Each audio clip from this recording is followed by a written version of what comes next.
Halo, Assalamualaikum warahmatullahi wabarakatuh. Kembali lagi dengan saya Rina. Pada video kali ini kita akan belajar untuk membuat model clustering menggunakan algoritma Cummins.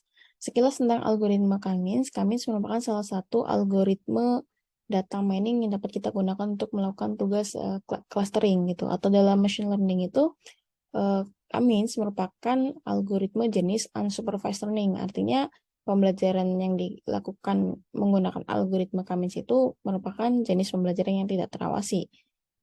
Apa sih pembelajaran tidak terawasi? Mudahnya gini, pembelajaran tidak terawasi itu adalah pembelajaran atau model machine learning yang kita buat itu pada dataset yang tidak memiliki label. Berbeda dengan eh, apa pembelajaran yang terawasi atau supervised learning. Jadi si algoritma itu digunakan untuk mengolah data yang memiliki label. Label itu apa? Label itu contohnya ya, tidak, positif, negatif, lulus, tidak lulus dan lain sebagainya. Itu sekilas tentang jenis pembelajaran mesin atau jenis machine learning. Nah, pada video kali ini kita akan menggunakan contoh kasus eh, clustering menggunakan dataset cabai rawit yang ada di seluruh provinsi Indonesia. Datasetnya saya ambil dari situs BPS. Eh, Judulnya adalah Produksi Tanaman Sayuran 2017. Jadi saya di sini mengambil komoditasnya itu cabai rawit.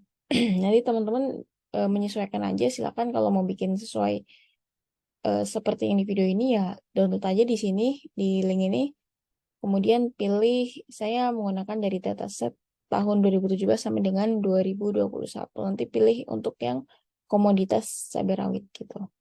Nah, pada video kali ini saya ingin membuat model clustering menggunakan software Orange Data Mining. Kenapa saya memilih software Orange? Karena software ini cukup ramah untuk kita yang baru belajar tentang data, baik itu machine learning, data mining, ataupun data science gitu. Karena karena software ini berbasis drag and drop gitu. Jadi widget-widget eh, si Orange ini memiliki banyak widget yang bisa kita gunakan untuk mengolah data yang kita miliki. Berbeda dengan bahasa pemrograman seperti Python, R, dan lain sebagainya, kita diharuskan untuk memiliki pemahaman yang cukup mumpuni untuk mengolah data. Misalkan ya, di dalam Python kita ingin membaca sebuah dataset gitu. Kita eh, membutuhkan sebuah library yang bernama Pandas gitu. Misalkan kita ingin membaca sebuah file Excel di dalam Python, maka kita harus memberikan perintah terlebih dahulu ke dalam ke si Python-nya gitu. Pertama, kita harus mengimport library Pandas. Misalkan import Pandas SPD gitu, alias SPD gitu ya, mengimport Pandas dengan alias SPD. Setelah itu, kita membuat variabel bernama df atau data frame. Kemudian di situ kita berikan atau panggil fungsi yang dimiliki oleh si Pandas untuk membaca dataset yang kita miliki. Karena dataset kita itu berextension Excel gitu, jadi nanti perintah yang dimiliki adalah pd.read_excel. Kemudian baru nama file Excel yang kita gunakan gitu. Itu kan cukup agak ribet gitu ya kalau untuk pemula gitu. Kan pada dasarnya itu kita sebagai pemula itu kita paham dulu konsep bagaimana sih sebuah algoritma itu bekerja untuk mengolah data yang kita miliki kan begitu. Yang penting kita paham dulu konsepnya. Nanti setelah itu kalau kita sudah paham, kita bisa menggunakan tools-tools yang lain gitu. Jadi pada intinya kita paham dulu. Mungkin akan muncul pertanyaan, apakah Orange itu satu-satunya software yang bisa kita gunakan? Jawabannya tidak. Ada software-software lain yang bisa kita gunakan seperti RapidMiner, Tanagra, dan lain sebagainya. Kenapa memilih Orange ya? Karena saya pengen aja. Enggak.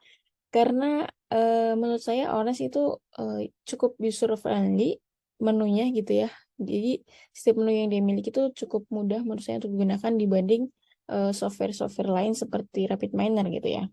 Tapi kalau teman-teman mau nyoba RapidMiner ya nggak apa-apa kan. Jadi kita semakin banyak pengetahuannya gitu. Kita mencoba banyak tools gitu. Jadi kita bisa bandingkan mana sih yang paling enak digunakan gitu. Oke, mungkin itu aja pengantarnya.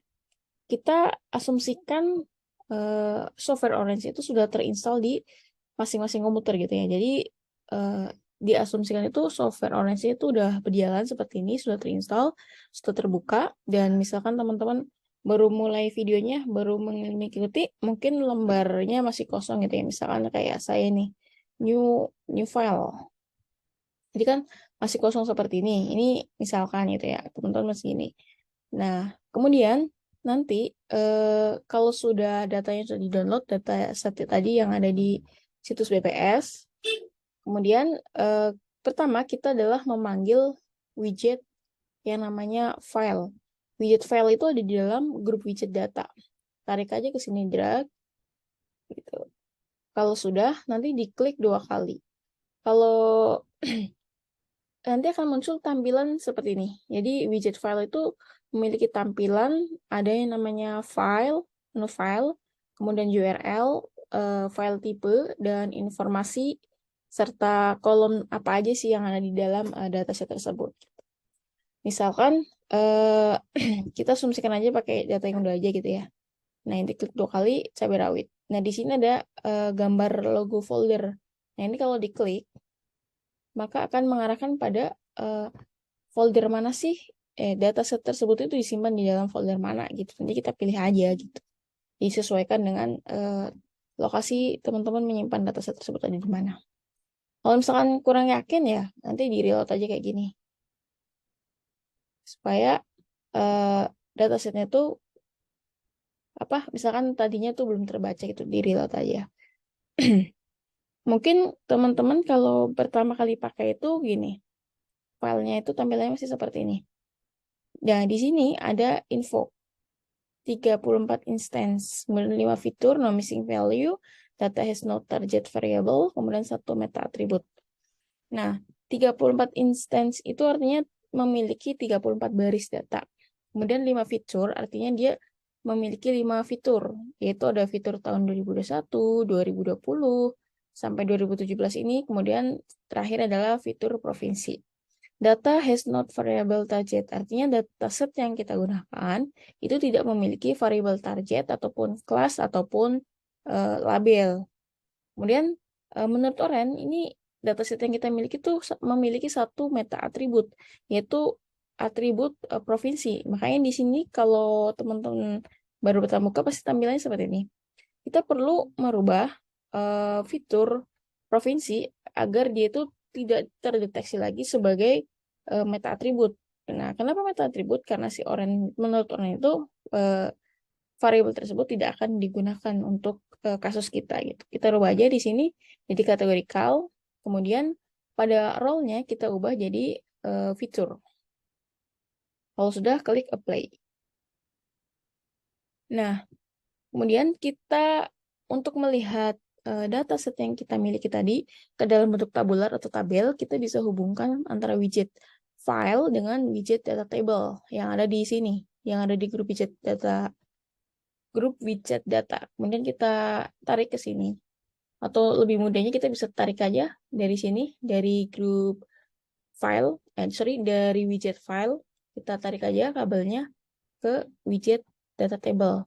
Atau mau lebih mudah lagi, kita gini aja tarik, nantinya akan muncul widget-widget yang disarankan oleh Oren untuk digunakan. Misalnya kita ada table. Nah, kita bisa klik, nanti muncul seperti ini tampilannya. Nah, di sini infonya sama, kita punya 34 instance, tidak ada missing value, kemudian 6 feature. Kenapa sekarang jadi berubah 6 feature? Karena fitur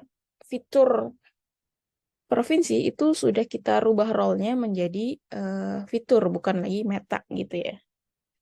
Nah, di sini juga ada dataset yang kita miliki itu punya 34 record ataupun instance atau baris gitu ya. Nah, kita perhatikan di sini nilai-nilainya itu ada tahun 2021 nih, fitur tahun 2021, 2020 sampai dengan 2017. Ini ada yang nilainya 1, 0, 8, kemudian ada yang nilainya 137.000, ada yang nilainya 51.000, sekian, kemudian ada yang 578. Itu kan perbedaannya cukup jauh gitu ya. Sedangkan untuk melakukan clustering itu kita nantinya itu data-data yang memiliki karakteristik yang sama itu nantinya akan dikelompokkan menjadi satu cluster. Nah, kalau kayak gini kan rentangnya terlalu jauh gitu ya. Kayak misalkan nih, antara umur dengan gaji itu kan rentangnya sangat jauh berbeda gitu. umur paling berapa sih? Maksimal 100 tahun gitu misalkan. 100 tahunan lah. Sedangkan gaji itu kan jutaan, itu kan jauh banget gitu.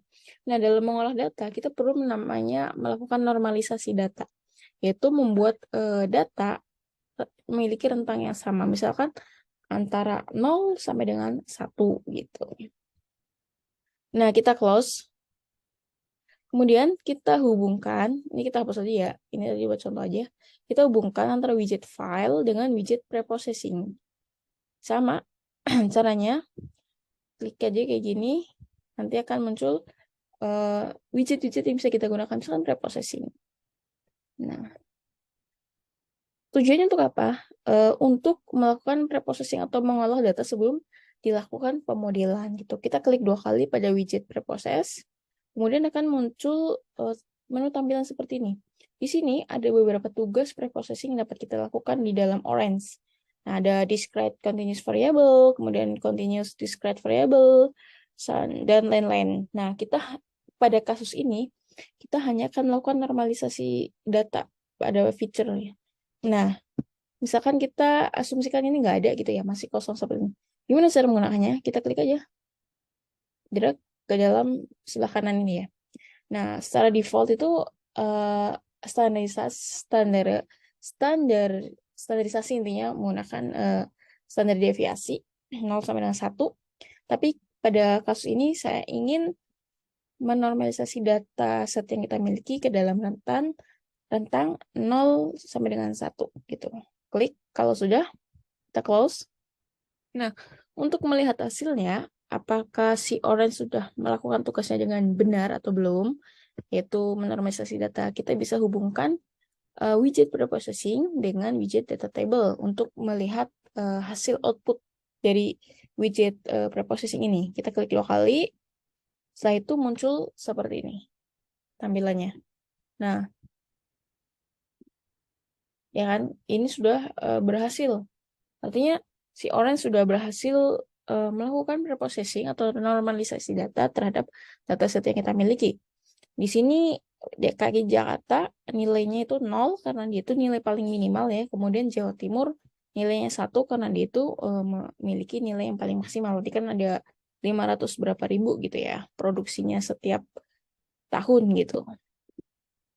Setelah itu kita close. Selanjutnya kita masuk pada tahap pemodelan, yaitu menggunakan algoritma Cummins. Algoritma Cummins kalau di grup widget itu ada di grup widget mana? Ada di grup widget unsupervised. Ini dia, Cummins. Misalkan untuk lebih mudah langsung aja tarik kabelnya, nanti akan muncul sarannya gitu. Lalu dihubungkan, kemudian klik 2 kali pada widget Cummins untuk memberikan perintah yang ingin dilakukan terhadap dataset yang kita miliki.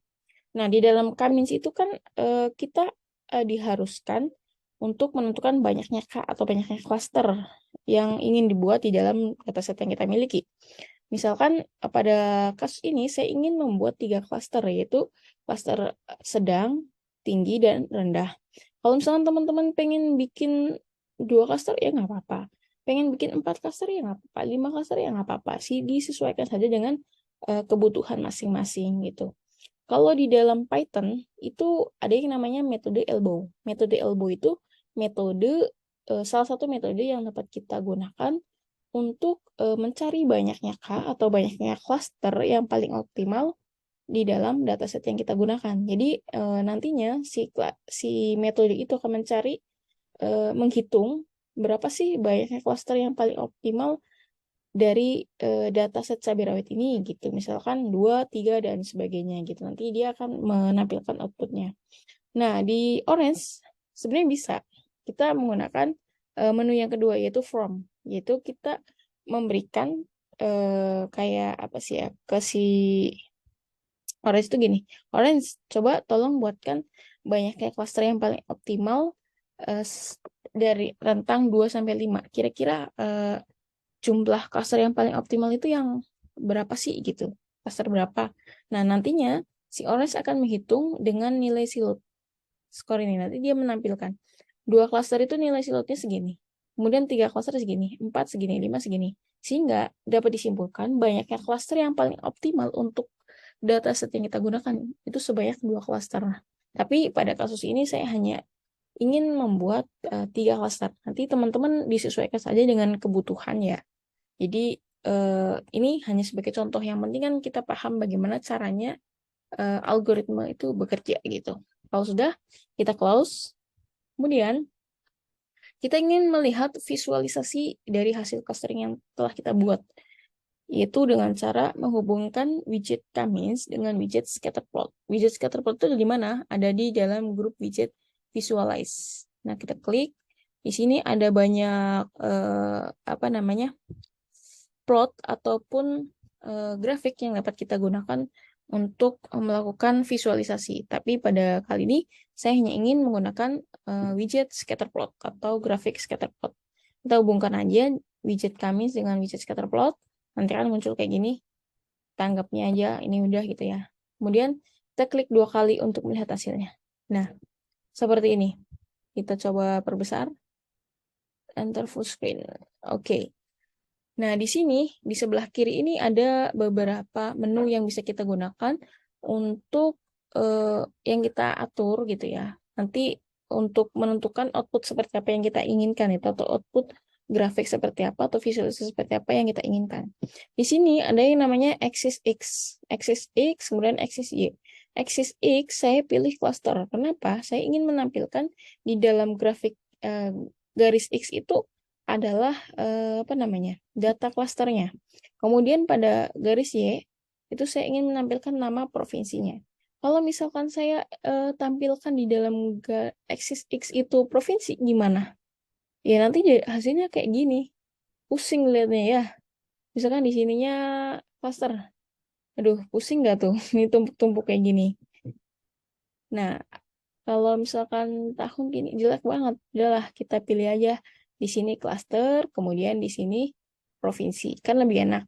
Seperti ini. Dilihat informasi yang dibaca juga lebih mudah gitu. Kemudian kita masuk ke dalam attributes. Di sini ada namanya menu color. Menu color ini kita pilih cluster. Ada banyak pilihan. Kalau same color itu ya nggak ada warnanya, semuanya abu-abu. Kemudian kalau kita silhouette, ya nanti berdasarkan nilai. Jadi ini juga menurut saya kurang enak dilihat. Kalau misalkan hanya dari tahun 2021, ya nanti kayak gini dong.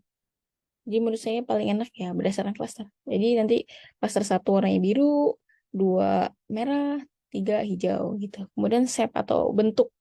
Di sini ada same shape. Same shape itu artinya semua sama bentuknya. Bentuk klasternya, visualisasinya sama, lingkaran semua. Baik klaster 1, 2 maupun 3 itu sama bentuknya, yaitu lingkaran.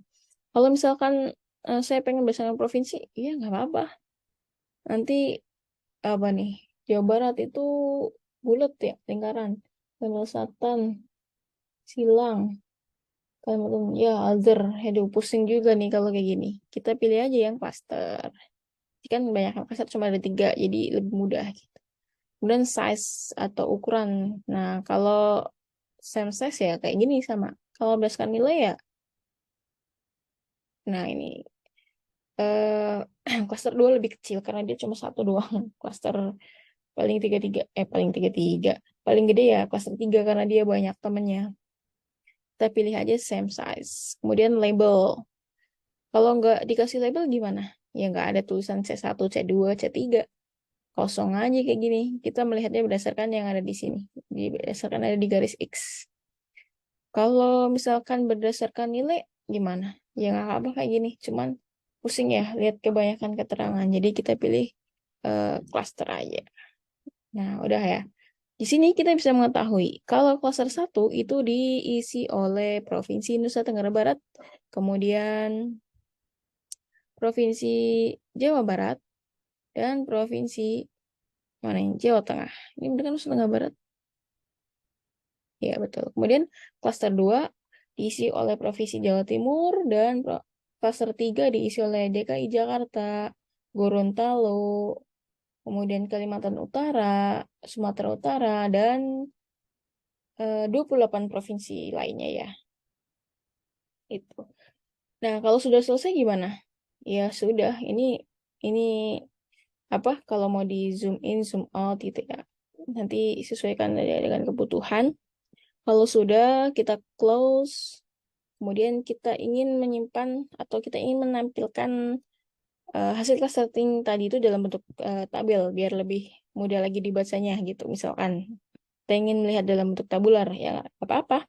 Kita sambungin aja nih widget Kamins dengan widget data table. Kita klik 2 kali, kalau sudah terhubung, nanti akan muncul seperti ini. Cluster. Mana? Cluster 3. Aceh masuk cluster 3. DKI Jakarta cluster 3. Jawa Timur cluster 2. Terus Jawa Tengah cluster 1 gitu. Nah, udah nih. Udah diketahui. Tapi kita pengen tahu nih.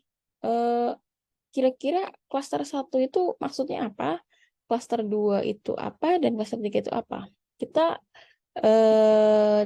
cek lagi pada data table yang pertama sebelum data dinormalisasi.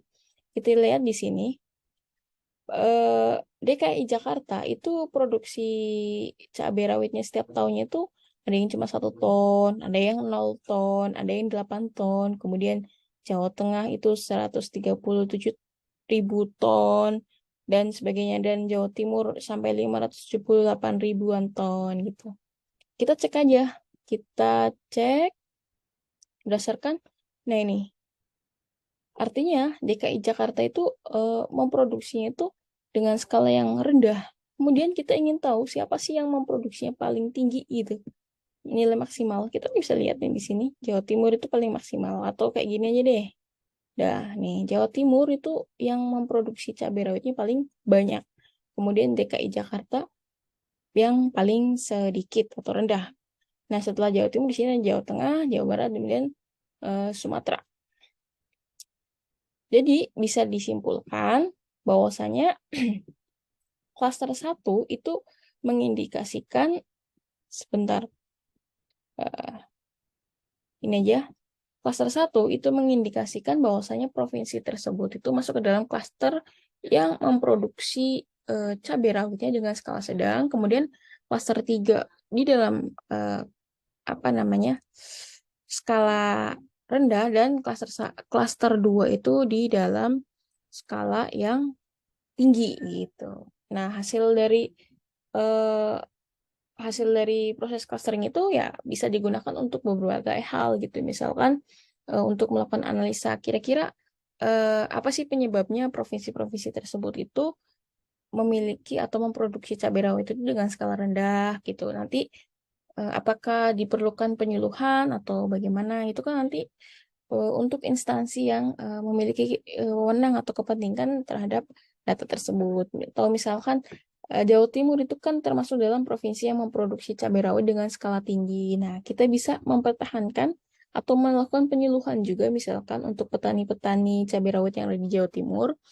Ketika musim penghujan itu mereka diberikan edukasi gimana sih supaya persiapan petani itu dalam ketika memasuki musim penghujan, supaya mereka itu nggak gagal panen itu gimana caranya, terus dan lain sebagainya. Itu hanya contohnya aja gitu ya. Itu contoh eh, kira-kira nanti output dari proses clustering yang kita lakukan itu untuk apa sih gitu kan. Pasti kan kita bertanya-tanya gitu lah. Saya udah bikin clustering kayak gini, fungsinya buat apaan gitu kan. Takutnya jadi kan nanti bingung gitu. Nah, itu salah satu contohnya gitu. Setelah itu kita bisa menyimpan hasil clustering tadi ke dalam file Excel, CSV, dan lain sebagainya untuk misalkan kebutuhan kita di masa depan gitu, di masa yang akan datang, dengan cara menghubungkan widget data table dengan widget save data. Kita misalkan klik aja kayak gini, nanti kan aja save data. Setelah itu kita muncul tampilan seperti ini, save dan save as. Kalau belum pernah melakukan save datanya itu kayak gini tampilannya. Tapi kalau udah pernah, tampilannya kayak gini. Kalau saya udah pernah nge-save datanya, tadi asumsikan belum aja ya. Simply save. Kemudian saya menentukan folder mana. Misalkan saya di folder download aja lah. Nah, nanti di sini kita bisa memilih extensionnya. Apakah tab, CSV, PKL, ataupun yang lainnya. Saya pengen milih Excel aja. Jadi saya klik Excel, kemudian saya save. Oh iya, karena saya udah pernah apa namanya, udah pernah menyimpan file dengan nama yang sama sebelumnya, jadi muncul tampilan seperti ini. Ini kita misalkan tambahin aja 2 gitu ya. Save. Setelah itu coba kita cek di menu download. Mana download? Nah ini ada ya. Oh ya, satu lagi. Kalau teman-teman misalkan denger videonya agak bingung, saya udah pernah bikin tulisannya di Medium. Ini teman-teman bisa baca di Medium saya. Nah, di mana ya? Aduh, internetnya lemot banget lagi.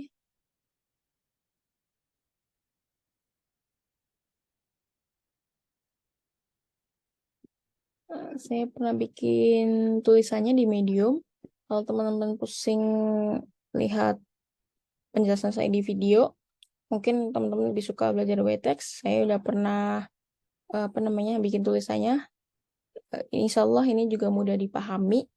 Saya jelaskan step by step, kemudian saya kasih keterangan juga setiap menu yang ada di orange gitu. Nanti sampai save data kok. Jadi teman-teman bisa misalkan nonton video nggak paham-paham nih. Kalau diulang-ulang kan boros kuota, ya bisa dibaca aja di Medium kan. Paling tinggal baca-baca aja, nggak makan kuota banyak. Beda kan kalau video diulang-ulang, nggak paham-paham, malah kuota yang yang habis gitu ya. Eh, di Baca aja di Medium saya. Nanti linknya akan saya taruh di description. Mungkin itu aja ya. Kurang lebihnya mohon maaf. Wabillahi taufiq wal hidayah. Wassalamualaikum warahmatullahi wabarakatuh.